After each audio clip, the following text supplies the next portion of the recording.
Hello friends, welcome to my channel mobile repair trick. आज की इस वीडियो में हम UEFI बॉक्स का ट्रेनिंग लेसन 11 बना रहे हैं, जिसके अंदर हम स्प्रे ड्रम की पैक फर्मवेयर की फ्लैशिंग, स्प्रे ड्रम की EMMC की प्रोग्रामिंग और उसमें आने वाले बग्स और बूटिंग कॉन्फ़िगरेशन को लेकर के टोटल A to Z एक ही वीडियो के अंदर स्प्रे ड्रम से चिपसेट से रिलेटेड EMMC की प्रोग्रामिंग और सब कुछ हम एक ही वीडियो में बताने वाले हैं। क्योंकि आप सभी को पता है कि स्प्रे ड्रम के हैंडसेट अब ज़्यादातर नहीं आते हैं, मतलब स्पेक्ट्रम हैंडसेट वाले हैंडसेट नहीं आते हैं, तो इस वजह से इनकी EMMC की प्रोग्रामिंग भी हमें कम ही करना पड़ती है। इस वजह से हम इस एक ही वीडियो के अंदर स्पेक्ट्रम के पैक फाइल की फ्लैशिंग, स्पेक्ट्रम चिपसेट वाली EMMC की प्रोग्रामिंग, किस तरह से उसके एरर को देखा जाता है, किस तरह से उसके बूट कॉन्फ़िगरेशन को ठीक किया जाता है, किस तरह से उसके बूट पार्टीशन 1 और 2 पर हमें काम करना होता है, मतलब स्प्रे ड्रम प्रोसेसर से रिलेटेड EMMC की जितनी भी प्रोग्रामिंग और जो भी कुछ होता है EMMC बॉक्स में, वो सभी हम इस एक ही वीडियो के अंदर कवर करने वाले हैं। सब्सक्राइब कीजिए हमारे YouTube चैनल को और बेल आइकन को प्रेस कीजिए हमारे लेटेस्ट वीडियो के नोटिफिकेशन के लिए। और फ्रेंड्स देखिए, बहुत से हमारे व्यूअर्स जो है हमारा सेल्स वाला जो मोबाइल रिपेयरिंग ट्रिक्स का और जो GSM क्लिनिक का सेल्स वाला नंबर है उस पर सपोर्ट के लिए मैसेज करते हैं। देखिए, ये बात मैं पहले भी बहुत बार बोल चुका हूँ कि हम पर्सनली कभी भी किसी को व्हाट्सएप पर सपोर्ट नहीं करते हैं। इवन हम हमारे स्टूडेंट्स के सपोर्ट के लिए भी हमने हमारे पेड ग्रुप्स बनाए हुए हैं, जिसके अंदर 5 एडमिन होते हैं जो कि सुबह 11 बजे से लेकर के शाम के 6 बजे तक, मतलब 11 AM से लेकर के 6 PM तक उसमें अवेलेबल होते हैं, मंडे टू सैटरडे, और हॉलीडे वाले दिन वो ग्रुप क्लोज रहता है। तो देखिए, इस तरह से हम हमारे स्टूडेंट्स को या फिर जो हमारे पेड मेंबर जिन्होंने सपोर्ट के लिए मेंबरशिप ली हुई है उनको सपोर्ट करते हैं। देखिए, हमारे जितने भी जो व्हाट्सएप के नंबर हैं वो सभी हमारे सेल्स से रिलेटेड है। इवन मैं खुद भी अपने व्हाट्सएप नंबर पे कभी भी किसी को सपोर्ट नहीं करता हूँ, ना मेरे पास इतना टाइम होता है कि मैं पर्सनली किसी को सपोर्ट करूँ। आप इस बात को समझिए और मेरे व्हाट्सएप नंबर पे कभी भी इस तरह के मैसेज ना करें कि हमें प्रोग्रामिंग बताइए या हमें हेल्प कीजिए या हमें डम फाइल दीजिए या हमें ISP पिन आउट दीजिए। हम इस तरह का काम नहीं करते हैं। देखिए, अगर आप लोगों को सपोर्ट चाहिए तो देखिए, सपोर्ट के लिए हमारा, जैसा कि हमने बताया, पेड व्हाट्सएप ग्रुप होता है जिसकी ज्वाइनिंग फीस जो होती है वो 2100 रुपये पर ईयर होती है। तो जब भी आपको हार्डवेयर, सॉफ्टवेयर और EMMC से रिलेटेड सपोर्ट की ज़रूरत है, अगर ऑलरेडी आपने कहीं ट्रेनिंग लिया हुआ है लेकिन आपको थोड़ी सी हेल्प की ज़रूरत लगती है, सपोर्ट लगता है अगर आपको, तो उसके लिए आप हमारे GSM क्लिनिक के प्रीमियम व्हाट्सएप सपोर्ट ग्रुप को ज्वाइन कर सकते हैं, जिसमें आपको हार्डवेयर, सॉफ्टवेयर, EMMC इन तीनों की ही प्लेटफॉर्म पर सपोर्ट किया जाएगा, जिसकी जो ज्वाइनिंग फीस होती है वो 2100 रुपये पर ईयर, मतलब 2100 रुपये इसकी 1 साल की फीस होती है। जिसमें हमारे 5 एडमिन आपको मंडे टू सैटरडे मॉर्निंग में 11 AM टू इवनिंग 6 PM तक सपोर्ट करते हैं, और हॉलीडेज वाले दिन ये ग्रुप क्लोज होता है। और एक और सबसे इंपॉर्टेंट बात, इस ग्रुप में हम आईफोन से रिलेटेड सपोर्ट नहीं करते हैं। ये ग्रुप सिर्फ एंड्रॉयड और फीचर फोन्स के लिए है, जिसमें हम हार्डवेयर, सॉफ्टवेयर, EMMC सभी का सपोर्ट करते हैं। तो अगर आप चाहें तो इस ग्रुप को ज्वाइन कर सकते हैं। इस ग्रुप के ज्वाइनिंग के लिए देखिए, हमारा जो वेबसाइट है gsmclinic.com, ये देखिए gsmclinic.com पर आपको लॉगिन करना है और आप देख सकते हैं यहाँ नीचे बॉटम पे राइट हैंड साइड पे यहाँ पर इसका ग्रुप ज्वाइनिंग का जो है बटन लगा हुआ है, जिसमें आप इस ग्रुप को ज्वाइन कर सकते हैं। जस्ट क्लिक करने के बाद देखिए, इस तरह से हमारी वेबसाइट पर आप जो हमारा पेड ग्रुप को ज्वाइनिंग करने का है, यहाँ से आप ज्वाइन हो सकते हैं। यहाँ पर आपको वो व्हाट्सअप नंबर मेंशन करना है जिसको आपको इस ग्रुप में ऐड करना है। आपके नंबर को यहाँ पे इनपुट करने के बाद जस्ट आपको सेव करना है और यहाँ पर पेमेंट करना है। पेमेंट करने के कुछ ही देर में आपका नंबर जो है हमारे व्हाट्सएप के प्रीमियम ग्रुप में ऐड कर दिया जाएगा। और जैसे कि हमने आपको बताया, इसका सपोर्ट का टाइम जो है वो सुबह 11 बजे से शाम के 6 बजे तक है। इसके लिए 5 एडमिन आपको हार्डवेयर, सॉफ्टवेयर, EMMC के लिए सपोर्ट करते हैं। देखिए, ग्रुप में सपोर्ट हम इस तरह से करते हैं, अगर आपको किसी भी तरह से कोई प्रॉब्लम आती है तो आप उस ग्रुप के अंदर अपनी प्रॉब्लम को टेक्स्ट मैसेज में या फिर जो सॉफ्टवेयर के बॉक्स होते हैं उनका स्क्रीनशॉट या फिर शॉर्ट वीडियो या फिर टेक्स्ट फाइल आप उसमें दे सकते हैं, जिससे कि आप अपनी प्रॉब्लम बता सकें। और हमारे जितने भी जो एडमिन्स होते हैं, जो सपोर्टर एडमिन्स होते हैं, वो भी आपको उसी तरह से सपोर्ट करते हैं, वीडियो के फॉर्म में, टेक्स्ट के फॉर्म में या ऑडियो मैसेज के थ्रू, इस तरह से वो भी आपको सपोर्ट करते हैं। देखिए, इस ग्रुप में हम टीम व्यूवर सपोर्ट या पर्सनल कॉल सपोर्ट नहीं देते हैं, और इस ग्रुप के अंदर किसी भी एडमिन से आप पर्सनली बात नहीं कर सकते हैं, तो इस बात का ध्यान रखिएगा। एक और सबसे इंपॉर्टेंट बात, देखिए, इस ग्रुप की ज्वाइनिंग के लिए हम किसी को भी ऐसे आगे बढ़कर नहीं बोलते। मतलब देखिए, आप लोगों को अगर सपोर्ट चाहिए तो आप ज्वाइन कर सकते हैं, और इस ग्रुप की जो ज्वाइनिंग फीस है वो नॉन रिफंडेबल है। आप इस ग्रुप की पूरी टर्म एंड कंडीशन को पढ़ने के बाद ही इस ग्रुप को ज्वाइन कीजिएगा। और प्लीज़ फ्रेंड्स एक बार और आपसे मैं रिक्वेस्ट करना चाहूँगा कि मेरा जो व्हाट्सअप नंबर है वो सेल्स से रिलेटेड है, उस नंबर पर बहुत सी बार मैं अवेलेबल नहीं भी रहता हूँ, तो आप मेरे उस व्हाट्सअप नंबर पर इस तरह के हेल्प के मैसेज, ISP पिन आउट के मैसेज, सपोर्ट के मैसेज ना करें। मैंने आपको बता दिया है, अगर आप लोगों को सपोर्ट चाहिए तो सपोर्ट के लिए हमारे प्रीमियम व्हाट्सअप रेड ग्रुप्स हैं, आप उसको ज्वाइन कीजिए और मेरे व्हाट्सअप नंबर पर इस तरह के मैसेज ना करें। तो चलिए फ्रेंड्स, अभी हम हमारे स्प्रेड ड्रम की वीडियो को स्टार्ट करते हैं। देखिए फ्रेंड्स, हमने यहाँ पर अभी UEFI बॉक्स को ओपन किया है और इसके अंदर हमने एक माइक्रोमैक्स के S300 हैंडसेट, जो कि स्प्रेड ड्रम का फ़ोन है, उसकी MMC को कनेक्ट किया है। देखिए फ्रेंड्स, हमने MMC को आइडेंटिफाई किया है और आप देख सकते हैं यहाँ पर एंड्रॉयड का कोई वर्जन का इन्फॉर्मेशन नहीं है और ना ही यहाँ पर पार्टीशन कॉन्फ़िगरेशन है। देखिए फ्रेंड्स, सबसे पहले हम आपको एक बहुत ज़रूरी बात इस स्प्रेड ड्रम प्रोसेसर के बारे में बताना चाहते हैं कि स्प्रेड ड्रम के जो प्रोसेसर होते हैं वो बूट पार्टीशन 1 लेते हैं और पार्टीशन कॉन्फ़िगरेशन जो नंबर होता है उसका वो 0x08 होता है। बूट पार्टीशन 1 में ही जो MTK होता है उसका पार्टीशन कॉन्फ़िगरेशन 0x48 होता है, लेकिन जो हमारा स्प्रेड ड्रम होता है उसका 0x08 होता है। तो आप देख सकते हैं यहाँ पर पार्टीशन कॉन्फ़िगरेशन भी 0x00 है और आप देखेंगे यहाँ पर device is not boot enable, मतलब इसका बूटिंग भी बंद है। और यहाँ पर आप देख सकते हैं कि इसमें एंड्रॉयड का भी कोई वर्जन नहीं आ रहा है। और देखिए, ज़्यादातर ऐसा स्प्रेड ड्रम के फ़ोन में तब होता है जब उनका जो यूज़र एरिया होता है वो करप्ट हो जाता है। और देखिए, यूज़र एरिया को प्रॉपरली चेक करने के लिए हमें उसके लिए नैन टेस्ट लेना होता है। तो सबसे पहले देखिए हम इस हैंडसेट का नैन टेस्ट लेंगे और देखिए नैन टेस्ट आप जब भी लें उससे पहले बूट 1 का बैकअप और यूज़र एरिया का, मतलब जो हमारा सिक्योरिटी फाइल का होता है, ये बैकअप लेना बहुत ही ज़्यादा ज़रूरी होता है। देखिए लेसन 10 में भी हमने इसके बारे में बताया था। फ्रेंड्स देखिए, जो हमने यहाँ पर अभी नैन टेस्ट लिया है, नैन टेस्ट बेसिकली दो चीज़ों को चेक करने के लिए लिया जाता है। एक होता है बूट पार्टीशन 1 और एक होता है हमारा यूज़र एरिया। तो देखिए, जो भी हमारी फ़ोन का जो ऑपरेटिंग सिस्टम होता है और जो भी फाइलें होती हैं हमारी, वो हमेशा यूज़र एरिया में होता है। और मोस्टली ऐसा ही होता है कि जो यूज़र एरिया होता है वो करप्ट होने की वजह से हमारी जो MMC होती है वो डेड हो जाती है, मतलब जो फ़ोन होता है वो ऑन नहीं होता है। बहुत सी बार ऐसा भी होता है कि उसके यूज़र टैब में से उसकी ये फाइलें सब यहाँ से चली जाती है, पार्टीशंस पूरे डिलीट हो जाते हैं। लेकिन जैसा कि अभी आप इसको देख पा रहे हैं, इस MMC को यहाँ पर यूज़र एरिया में यहाँ पर हमें फाइलें दिख रही हैं, लेकिन यहाँ पर एंड्रॉयड का कोई वर्जन नहीं आया था जब हमने इसे आइडेंटिफाई किया था और ना ही इसमें बूट कॉन्फ़िगरेशन से रिलेटेड कुछ आया था। हालांकि इसके लिए ज़्यादातर जो हमारी नैन चिप के अंदर यूज़र एरिया होता है वो डैमेज होता है, लेकिन क्योंकि हमने इस MMC को चेक किया, नैन टेस्ट लिया इसमें, तो इसका यूज़र पार्टीशन और बूट पार्टीशन दोनों ही ओके हैं। अब देखिए, इस तरह के फ़ोन को रिपेयर करने के लिए अगर देखिए इसका नैन टेस्ट में यूज़र एरिया करप्ट होता है या बूट 1 करप्ट होता, तो उसके लिए हमें MMC पार्टीशनिंग में जाकर के इसे GP पार्टीशन देना होता। लेकिन फिलहाल में हमारी MMC में यूज़र पार्टीशन में फाइलें शो हो रही हैं और यहाँ पर हमने जब नैन टेस्ट लिया था तो नैन टेस्ट में भी कोई एरर नहीं आया था। और देखिए, स्प्रेड ड्रम फ़ोन की MMC है और इसमें हमें बूट 1 और बूट 2 दोनों ही पार्टीशन इस बूट कराने के लिए ज़रूरी होते हैं। MTK हैंडसेट में सिर्फ बूट पार्टीशन 1 ज़रूरी होता है, बूट पार्टीशन 2 नहीं भी हो तो भी वो ऑन हो जाता है, लेकिन जो स्प्रेड ड्रम होता है उसे बूट 1 और बूट 2 दोनों ही चाहिए होते हैं। अभी प्रॉब्लम ये है कि आप देख सकते हैं यहाँ पर इसका पार्टीशन कॉन्फ़िगरेशन भी नहीं है और बूट भी इसका डिफ़ॉल्ट है, एंड्रॉयड का वर्जन भी इसके अंदर नहीं आ रहा है, तो इसके अंदर हमें डंप फाइल डालना पड़ेगी। और देखिए, ये फ़ोन काफ़ी पुराना है, बहुत टाइम से हमारे पास रखा हुआ था, तो इस वजह से इस फ़ोन का हमारे पास सिक्योरिटी बैकअप नहीं है। लेकिन क्योंकि स्प्रेड ड्रम हैंडसेट है तो इसमें जो इसका IMEI और सिक्योरिटी का पोर्शन होता है वो इजीली वैसे भी रिपेयर हो जाता है, इतनी प्रॉब्लम नहीं आती और काफ़ी पुराना हैंडसेट है।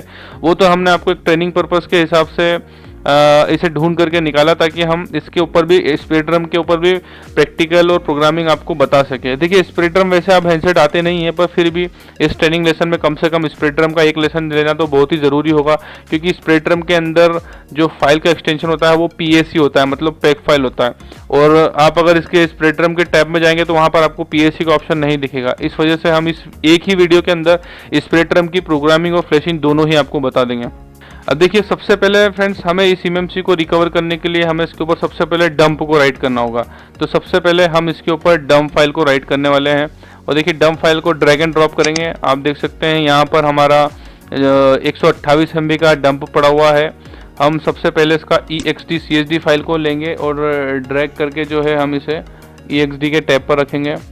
ये देखिए जैसे ही हमने ext csd लिया, आप देख सकते हैं यहाँ पर पार्टीशन कॉन्फ़िगरेशन 0x08 आ गया, जो कि स्प्रेड ड्रम का होता है। अब हम एक एक करके यहाँ पर देखिए सभी डंप फाइलों को सिलेक्ट करेंगे, boot 1, उसके बाद में यहाँ पर boot 2, और इसके बाद में जो हमारा यूज़र एरिया जो कि 128 MB का है वो हमने यहाँ पर सिलेक्ट कर लिया है। अब देखिए हमने यहाँ पर इसका जो डंप लिया है वो 128 MB का है, और यहाँ पर हमने 128 MB को सिलेक्ट किया है। वैसे तो देखिए नहीं भी लेते तो कोई प्रॉब्लम नहीं थी, क्योंकि वो तो रीडिंग के लिए होता है, लेकिन हमने आपको बता दिया फिर भी। अब देखिए यहाँ पर हम राइट बटन पे क्लिक करके इस डंप को इस eMMC में राइट कर देंगे। देखिए इस डंप को राइट करने के बाद हमें इसे फ्लैश भी करना होगा, क्योंकि जो इसका यूज़र एरिया है वो सिर्फ 128 MB का है। क्योंकि अगर हम मिनिमम 512 MB का डंप लेते हैं तो उसके अंदर हमारा जितनी भी जो बेसिक फाइलें होती है, बड़ी फाइलों को छोड़ के, मतलब जो फर्मवेयर का यूज़र एरिया का अगर हम बड़ी फाइलों को छोड़ दें तो जितनी भी जो बेसिक फाइलें होती है जो साइज़ में छोटी होती हैं वो मोस्टली सारी आ जाती हैं। लेकिन क्योंकि ये पुराना हैंडसेट है और बहुत टाइम पहले का ये बैकअप लिया हुआ है 128 MB के डंप का, तो फिलहाल में तो हमारे पास इसके अलावा कोई ऑप्शन नहीं है। लेकिन इस डंप को राइट करने के बाद में हमें इसको फ्लैशिंग भी करना होगा। तो इस डंप के राइट होने के बाद में हम आपको फ्लैशिंग के बारे में भी बताएंगे कि किस तरह से UEFI बॉक्स में स्प्रेड ड्रम की पैक फाइल को फ्लैश किया जाता है। डंप फाइल काफ़ी छोटी है, ये 128 MB की, इसलिए जल्दी राइट हो जाएगी।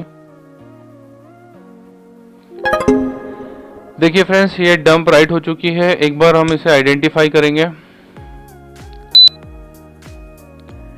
देखिए हमने हमारी eMMC को आइडेंटिफाई किया है। तो देखिए डंप डालने से हमारा बूट कॉन्फ़िगर हो गया है और boot partition 1 is enable for boot हो गया है। अब देखिए यहाँ पर हमारा बूट तो कॉन्फ़िग हो गया है, लेकिन अभी भी हमारा एंड्रॉयड का वर्जन नहीं आया अभी, जिसके लिए हमें इस eMMC को फ्लैश करना पड़ेगा। और देखिए फ्लैश करने के लिए UEFI बॉक्स में फैक्ट्री इमेज करके टैब होता है, जहाँ पर हम चिपसेट के हिसाब से फ्लैशिंग कर सकते हैं। तो हमारा क्योंकि स्प्रेड ड्रम है तो हम स्प्रेड ड्रम को सिलेक्ट करेंगे।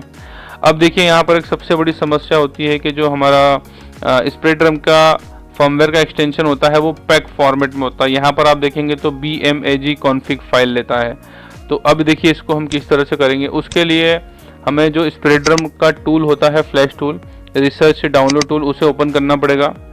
देखिए इस रिसर्च टूल को ओपन करने के बाद यहाँ पर हम फर्मवेयर को सिलेक्ट करेंगे। देखिए फ्रेंड्स, यहाँ से हम हमारा जो फर्मवेयर है उसे सिलेक्ट करेंगे। ये देखिए ये हमारा पैक फाइल है, आप देख सकते हैं। ये माइक्रोमैक्स S300 का पैक फर्मवेयर है, हमने इसे सिलेक्ट किया। और देखिए पैक फाइल लोड करने के बाद यहाँ पर लोडिंग स्टार्ट होती है। अब देखिए यहाँ पर क्या होता है कि जब भी हम किसी पैक फाइल को लोड करते हैं तो जहाँ से हम फर्मवेयर को उठाते हैं वहीं पर आप देखिए एक फोल्डर होता है पैक फाइल। तो वो जो पैक फाइल होती है वो वहीं पर एक्सट्रैक्ट होती है। देखिए जो फाइल है वो यहाँ पर एक्सट्रैक्ट हो रही है। अभी देखिए लोडिंग पैकेट्स लिखा हुआ है, इसकी लोडिंग हम पूरा कंप्लीट होने का थोड़ा सा वेट करेंगे। ये देखिए आप पीछे देख सकते हैं बैकग्राउंड में यहाँ पर फाइलें आ रही हैं, क्योंकि ये जो हमने लोड किया है ये पैक फाइल ये एक्सट्रैक्ट हो रहा है बैकग्राउंड में। देखिए लोड होने के बाद देखिए ये हमारे सामने एक विंडो आया है, क्योंकि स्प्रेड ड्रम के अंदर किसी हैंडसेट में LCD के हिसाब से हार्डवेयर इमेज को लेना होता है। तो अभी हम यहाँ पर देखिए उसी फर्मवेयर के फोल्डर में LCD का वर्जन होता है। वैसे देखिए इसकी जानकारी आपको होना चाहिए, क्योंकि ये LCD का वर्जन होता है। अगर आप इसे गलत सिलेक्ट करेंगे तो डिस्प्ले पर प्रिंट नहीं आएंगे और वाइट डिस्प्ले आएगा। तो इसके लिए प्रॉपर आपको वो सिलेक्ट करना होता है। अब देखिए हमने हार्डवेयर फाइल को भी सिलेक्ट कर लिया है, और लेकिन हमें देखिए फ्लैशिंग यहाँ से नहीं करना है। हमने इस फ्लैश टूल के अंदर सिर्फ पैक फाइल को सिलेक्ट किया है ताकि ये जो स्प्रेड ड्रम की पैक फाइल होती है वो एक्सट्रैक्ट हो सके। अब देखिए ये जो हमारा फर्मवेयर यहाँ पर जो एक्सट्रैक्ट हुआ है, देखिए इसे हम कॉपी कर लेंगे, क्योंकि अगर हम इस टूल को क्लोज कर देंगे तो ये फाइल यहाँ से डिलीट हो जाएगी, क्योंकि टेम्परेरी आई है। तो इस वजह से हम इस फोल्डर को कॉपी करेंगे और इसे उस फोल्डर से बाहर कॉपी कर देंगे, क्योंकि जो हमने स्प्रेड ड्रम की पैक फाइल को सिलेक्ट किया था वो यहाँ पर एक्सट्रैक्ट हुई है। और अगर हम इस टूल को बंद कर देंगे तो वो जो फोल्डर है वो भी ऑटोमेटिकली उसके अंदर से जो फाइलें एक्सट्रैक्ट हुई थी वो सब डिलीट हो जाएंगी, मतलब वो टेम्परेरी कॉपी हुई है। देखिए हम अभी भी फिलहाल में इस टूल को बंद नहीं करेंगे और आप देख सकते हैं हमारे स्पेक्ट्रम की पैक फाइल की जो फर्मवेयर थी वो यहाँ पर एक्सट्रैक्ट हो चुकी है। और देखिए इसके अंदर जैसे हमारे कॉलकॉम के अंदर XML फाइल आती है, वैसे ही इसके अंदर देखिए स्पेक्ट्रम प्रोसेसर के नंबर के हिसाब से यहाँ पर XML आई है। किसी पैक फाइल को एक्सट्रैक्ट होने पर BMAG कॉन्फ़िग फाइल आती है, किसी में XML आती है। इन दोनों में से ही आप किसी को भी सिलेक्ट कर सकते हैं। तो देखिए हमने यहाँ पर अब वापस UEFI बॉक्स को ओपन किया है और यहाँ पर जो BMAG का स्विच है उसके ऊपर हमें यहाँ पर डबल क्लिक करना है। ये देखिए डबल क्लिक करने के बाद हमारा फोल्डर आ गया है। देखिए यहाँ पर वो पैक वाला फोल्डर आपको दिख रहा है जो हमने एक्सट्रैक्ट होने के बाद उसे मूव कर दिया था। हम उसे ओपन करते हैं और ये देखिए इस XML फाइल को अब हमें यहाँ पर सिलेक्ट करना है। देखिए फ्रेंड्स, हमने जैसे ही यहाँ पर जो स्प्रेडरम की XML फाइल को सिलेक्ट किया है, आप देख सकते हैं यहाँ पर सभी पार्टीशंस आ गए हैं जिन्हें अब हमें राइट करना है। तो जैसे हम कॉलकॉम और MTA की फ्लैशिंग करते हैं वैसे ही स्प्रेडरम की फ्लैशिंग होगी। और अब जस्ट हमें इस राइट बटन पर क्लिक करना है। देखिए राइट बटन पर हमने क्लिक कर दिया है और हमारी MMC की जो पार्टीशन है वो राइट होना स्टार्ट हो गए हैं। और आप देख सकते हैं यहाँ पर जो हम फर्मवेयर राइट कर रहे हैं उसके थ्रू देखिए बूट पार्टीशन 1 और बूट पार्टीशन 2 में 2 फाइलें राइट की गई हैं। अभी आप यहाँ पर देख सकते हैं बूट पार्टीशन 1 के अंदर uboot SPL करके फाइल राइट हुई है और बूट पार्टीशन 2 के अंदर u-boot.bin फाइल राइट हुई है। अभी वीडियो के स्टार्टिंग में ही मैंने आपको कहा था कि जितने भी जो बूट पार्टीशन 1 वाले हैंडसेट होते हैं उनके अंदर बूट 1 और बूट 2 पार्टीशन इंपॉर्टेंट होते हैं। उसमें MTK के अंदर बूट 1 मस्ट होता है, मतलब उसे बूट 1 देना सबसे ज़्यादा ज़रूरी होता है। अगर हम बूट 2 नहीं भी देते हैं तो भी MTK के हैंडसेट बूट हो जाते हैं। लेकिन जो स्प्रेडरम होता है, स्प्रेडरम चिपसेट वाले हैंडसेट की MMC के अंदर हमें बूट पार्टीशन 1 और बूट पार्टीशन 2, जिसमें से बूट पार्टीशन 2 जो है वो ज़्यादा ज़रूरी होता है, लेकिन इसे दोनों की ही ज़रूरत होती है। आप देख सकते हैं इसलिए फ्लैशिंग में सबसे पहले ही बूट पार्टीशन 1 और 2 में ये u-boot SPL 16 के bin और u-boot.bin फाइल जो है इसके अंदर राइट हुई है। फ्लैशिंग में देखिए थोड़ा सा टाइम लग सकता है, इसलिए हम वीडियो को थोड़ा सा फास्ट फॉरवर्ड करेंगे ताकि हमारा इंपॉर्टेंट टाइम जो है वो वेस्ट ना हो।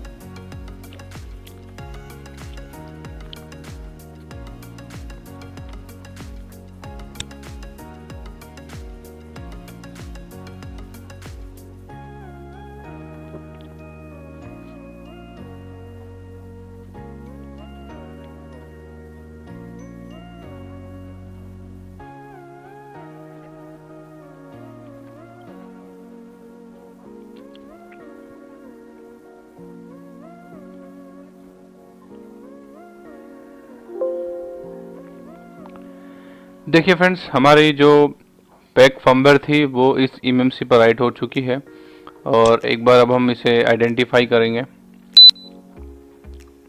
देखिए फ्रेंड्स, हमारी MMC जो है अब वो पूरी तरह से प्रोग्राम हो चुकी है। आप देख सकते हैं इसका जो बूट पार्टीशन कॉन्फ़िगरेशन है वो 0x0 पहले ही हो गया था और बूट पार्टीशन 1 भी इसने ले लिया था।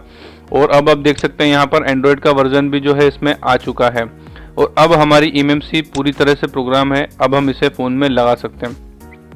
तो देखिए फ्रेंड्स, जैसा कि हमने अभी आपको बताया कि स्प्रेडरम के जो फ़ोन होते हैं अब वैसे भी बहुत कम आते हैं, ना के बराबर आते हैं। इस वजह से ही हमने इस एक वीडियो के अंदर ही स्प्रेडरम की बूट कॉन्फ़िगरेशन, उसके उसकी पार्टीशनिंग, उसके एरर को, बग को ढूंढना, नेट टेस्ट के थ्रू उसको किस तरह से पैक फाइल को कन्वर्ट करके फ्लैश करना है, ये सारी ही जानकारी हमने आपको एक ही वीडियो में दे दी है ताकि स्प्रेडरम का बार बार हमें बताना ना पड़े। क्योंकि जैसे कि हमने अभी बताया है स्प्रेडरम के चिपसेट के फ़ोन अब वैसे भी ज़्यादा नहीं आते हैं, मार्केट से लगभग ये ख़त्म हो चुके हैं। इसीलिए हमने इस एक ही वीडियो के अंदर स्प्रेडरम की programming, bug removing, A to Z सारा काम आपको MMC से रिलेटेड एक ही वीडियो में बता दिया। उम्मीद करते हैं इस वीडियो से आपको स्प्रेडरम फ़ोन की प्रोग्रामिंग के बारे में सब कुछ पता चल गया होगा। अगर फिर भी कोई आपको डाउट्स है, कोई क्वेश्चंस है तो आप बिल्कुल इस वीडियो पर कमेंट कर सकते हैं। 101% हम आपको उसका जवाब देंगे। वीडियो अच्छा लगा हो तो लाइक कीजिए, हमारे चैनल को सब्सक्राइब कीजिए, क्योंकि इस तरह की नॉलेजेबल वीडियो हम हमारे व्यूअर्स के लिए बनाते रहते हैं। Thanks for watching.